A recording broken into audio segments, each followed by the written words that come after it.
Good morning everyone. Welcome back ulit sa aking YouTube channel. Sa ngayong araw ay babalikan ko na naman yung aking project dito sa Ugong, Valenzuela. So ang gagawin ko ngayon guys ay magwa-wiring ng mga outlet, then yung mga ilaw. So ito yung project natin na to na maliit lang na bahay. Yung pag layout nito guys ay ayan. Na-video ko siya ito.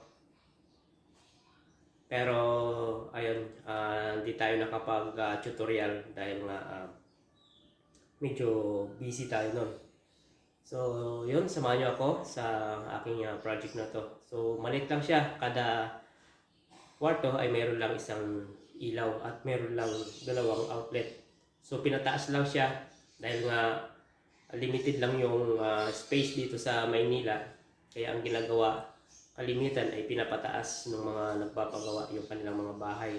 So, ito ay ginawang third floor. Halos nasa 25 square meter lang kasi yung kanyang lot area. Kaya, ayan, samahan nyo ako at puntahan natin yung aking project.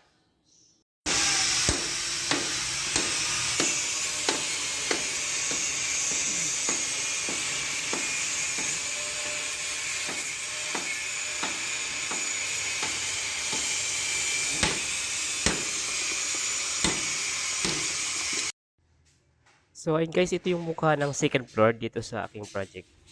Ayan, ang liit lang niya. At dyan sa taas ng hagdan ay merong isang nakaabang ako na junction box para doon sa ilaw.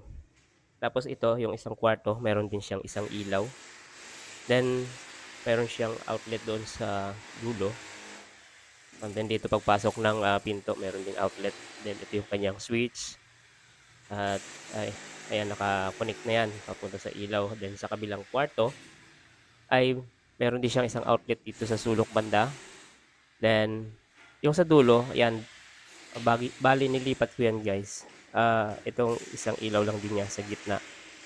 Then yan ang kanyang abang sa para sa switch. At itong ginawa kong pamamaraan dito guys, nung nag-layout ako, yung kada kanto nung junction box binutasan ko. Ayan. Para mas madali ko siyang makita or madali kong malaman kada kanto nung junction box. Ayan, kaya ayan ginuhitan ko na siya. Nakapurma na siya ng junction box at saka ko na lang siya bubutasin. Yung pinambutas ko pala dyan guys ay ano lang, flat screw driver. So mano-mano lang ang aking pagbutas dyan. Hindi ko siya ginamitan ng grinder. At pwede nyo rin gamit ang grinder yan kung gusto nyo grinder.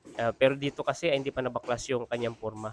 So ang gagawin ko ngayon ay susukat muna ng wire para ito sa lightings.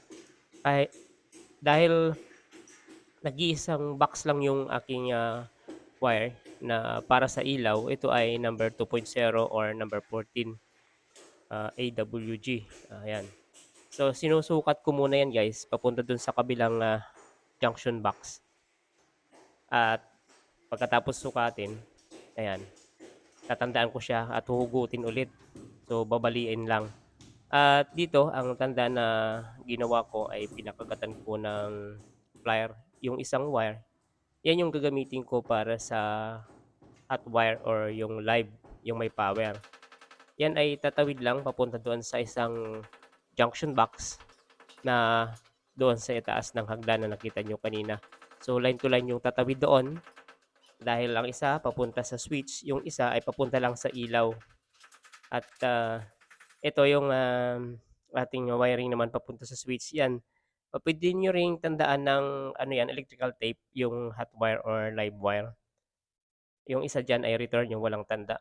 And dito sa kabilang kwarto, kailangan ko din siyang sukatin yung kanyang magiging supply dito. At ang gagawin ko dyan ay ididiretso yung live wire papunta dito sa switch. Nung naglagay nga ako nitong utility box ay nilagyan ko ng masking tape yung i-screwhan, pinaglalagyan ng screw para hindi mapasukan ng mga buhangin. Ayan ang linis tingnan kapag mayroong may masking tape. At pag naglagay ng screw dyan ay madali lang may ikot, walang sagabal. So ayan na guys, nasukat ko na yung wire papunta diyan. Then ang gagawin ko diyan, susukatin ko yang isa, yan, papunta dun sa utility box. Ididiretso ko yung live wire papunta diyan sa utility box para less na yung aking splice. So less splicing, then less din yung trabaho mo at mapapabilis din yung trabaho mo dahil nga hindi ka na nag-splice. At ayan, pinartneran ko lang ng isa para magkaroon na ng return. At ayan, para sa ilaw. So ganun lang guys ka dali ang mag wiring ng ilaw. Ay ano. Yan yung sinasabi ko sa inyo guys. Yung live wire na isa ay dumiretso lang sa switch. At wala tayong splicing dyan. Yung line to, didiretso lang yan doon sa terminal ng bukilya ng ilaw. Yan na. Kung makikita nyo guys, nakadiretso na. Wala tayong splicing dyan na ginawa. Yung return din, nakadiretso lang din dyan sa terminal ng bukilya. Yan. Yung isa, papunta doon sa kabila, yung line 2. Yung return naman niya, pumupunta lang sa switch yan. Then yung line 1, pumunta lang din yan sa breaker. At ito na yung ating switch. Yan. Ganyan lang ang paglagay guys sa switch. Kabilaan lang. So, napakadali lang yan. Masusundan nyo yan kung kayo ay mga nagsisimula pa lang sa electrical, lalo sa mga helper. Yan. Madali nyo sundan ito. At ito namang yung sinusuksukan ko na to na tubo, papunta naman yan doon sa baba, sa ground floor. Papunta yan doon sa panel board. So, sinusukat ko ulit siya para malagyan ko na ng supply yung mga ilaw dito sa taas. At yan, yung mga kasama natin dito sa baba, busy. Naglalagay sila ng Bods. ano dyan, tubular. I-vlog ko bods. Yan, para mayroong harang na itong dito sa entrance. Ito yung panel board natin guys. Yan, bali 2 layer. So, kada layer ay 6 na breaker. Yan. Lumusot na yung ating wire. So, di na tayo gumamit dito guys ng wire puller. Pwede naman hindi kayo gumamit ng wire puller. Basta maganda lang yung pagkatubo nyo. Dire-diretso lang yung pag sinuot nyo sa tubo. At nilalagyan lang natin ito ng allowance para pag naglagay tayo dyan sa breaker ay makapag-penetrate siya ng maganda. Maiikot natin ng maganda. So yung breaker niya, pangatlo mula sa kaliwa. So 16 ampere yan guys, yung kanyang breaker, 2 pole. At ito, pinabali lang natin yan.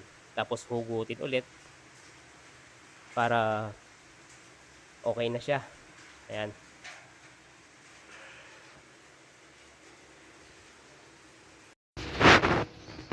Yan guys, na-wiringan ko na yung papunta sa breaker. Ito na yon. So hindi na natin nilagyan ng tanda. Hindi na natin lagyan ng line 1 or line 2. Kasi kahit saan lang naman yan doon sa bus bar nung circuit breaker or nung ating panel board. Pwede siya.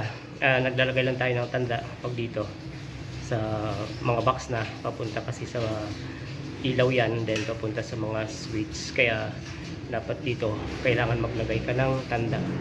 So ito yung papunta dun sa kabilang kwarto na line 1, yan doon. Then itong line 1 na to papunta dito sa switch. Yan. Then yung isa hindi natin nilagyan ng tanda, yan, ng tape. Ito ay pinakagatan lang natin ng plier yan to. Papunta yan doon sa may taas ng hagdan. So naglagay tayo doon ng line to line dahil papunta siya sa ilaw, then papunta din sa switch ng 3-way ng ilaw sa hagdan. So ito na siya guys, pag kupul-kupulin na natin line 1 to line 1 yan, yan. Then yung papunta sa panel board ito. Okay, so ang natira line 2, yan, line 2. Then ito, line 2 ng kabila.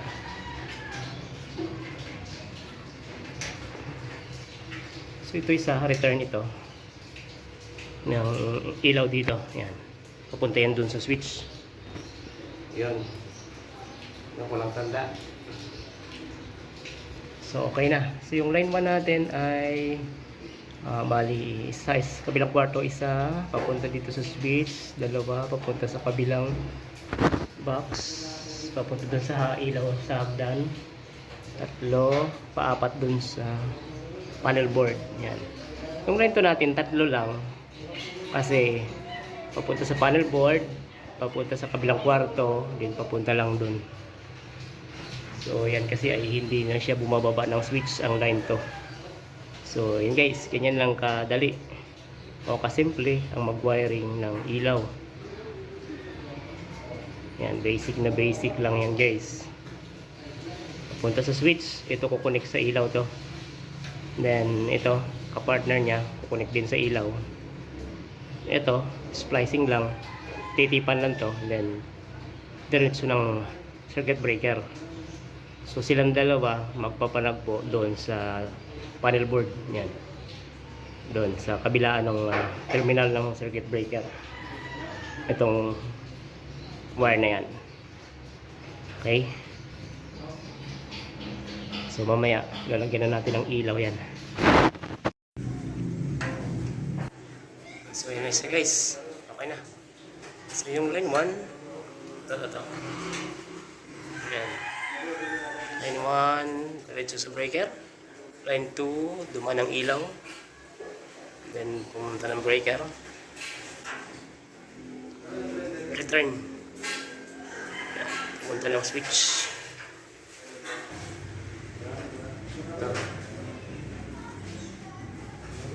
Yung line 1 din, dumaan din ang switch. Yan. So, ayan siya guys. So, ganyan lang kadali guys. Oh.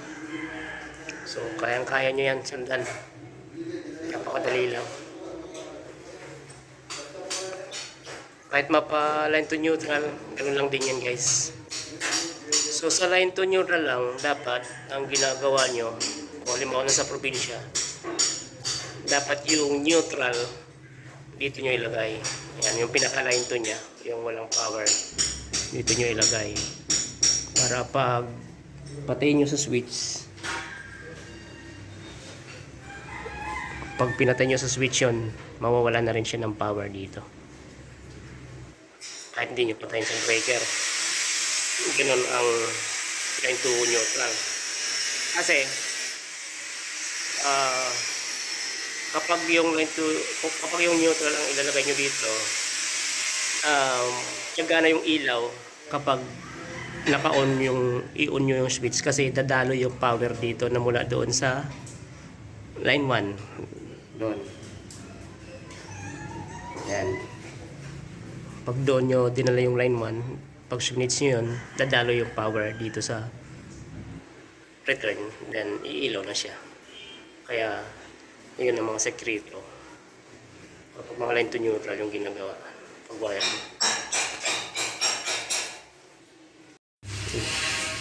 Yung switch niya.